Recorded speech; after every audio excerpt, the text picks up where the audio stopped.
I once heard someone say that the only reason to use a semicolon was to prove that you've been to college. All I can say to that is, at least they're good for something. But of course, this video isn't meant to be a hit piece on semicolons, it's meant to show you how to use them.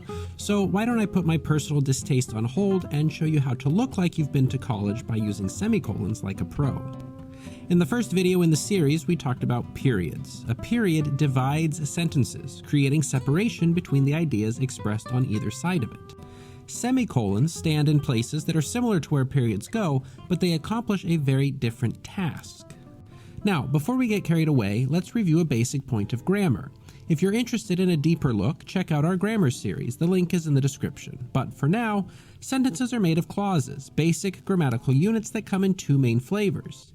Dependent clauses don't make complete sense by themselves. They leave a reader hanging, so to speak.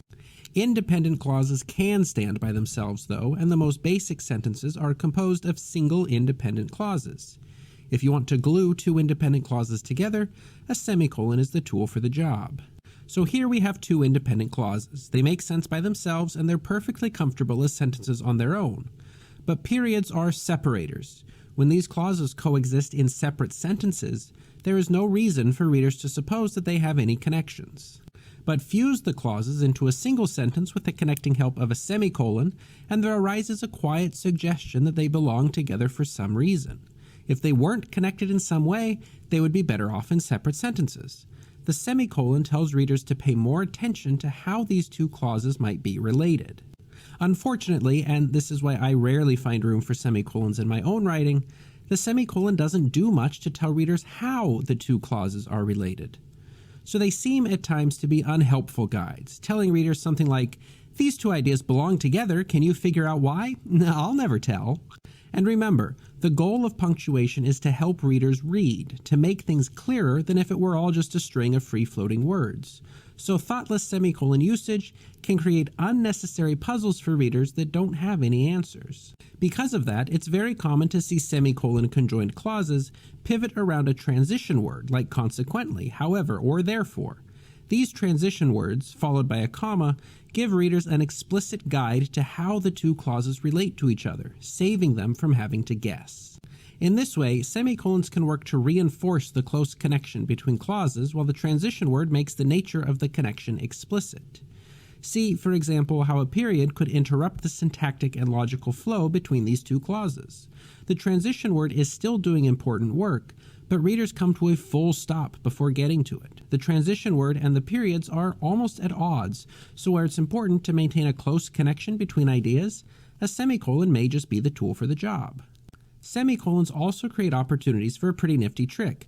Because they signal readers to pay closer attention to the connections between clauses, they make it possible to remove repeated verbs in structurally similar clauses. This maneuver is awfully fancy, and it's a total thrill to pull off, but it is admittedly pretty showy and also perhaps a little old-fashioned. So as much as I like it, it can be hard to justify. The most delightful use for the semicolon suffers for the way that it makes the writer sound a touch insufferable. But the point remains. In each case, the semicolon is working to link independent clauses and show that they are connected in some way. And as much as I might find that implicit connection unhelpful in general, some writers may take advantage of it to good effect. For example, Wayne Glosser has suggested that 20th century American novelists have used semicolons to dramatize what he calls moments of deviation, saying that they're a tool for writers as they struggle to represent the complexity of consciousness. Perhaps. Either way, the semicolon, because it doesn't communicate much by itself, can be very flexible. Its primary function is to join independent clauses, and it primarily communicates implicit connections between the clauses it links. But there is one other use for the semicolon that's worth mentioning. Because of its strength, it can hold clauses together that commas are too weak for. The semicolon can also be used as a sort of megacomma, disambiguating complicated lists where commas might otherwise become too plentiful. So the items in a list are typically separated by commas, but where the listed items themselves also sport commas, semicolons can come to the rescue, helping readers to navigate the busyness by distinguishing the bigger units from the smaller ones, as in this example. This might be the most justifiable and valuable use of the semicolon in my book, but I outed myself right at the beginning as a semicolon skeptic. There are many semicolon enthusiasts out there, and I hate to disparage them. If the semicolon illuminates your heart and enriches your life, then please, by all means, use it. But maybe consider helping your readers to understand your implicit connections in other ways. It just seems like the civil thing to do. So, love them or not, semicolons are a tool, and any writer will be better off for having learned how to use all the tools at their disposal. You may use them or eschew them as you please. I only ask that you do so with purpose. Even, perhaps, if that purpose is just to persuade people that you've been to college.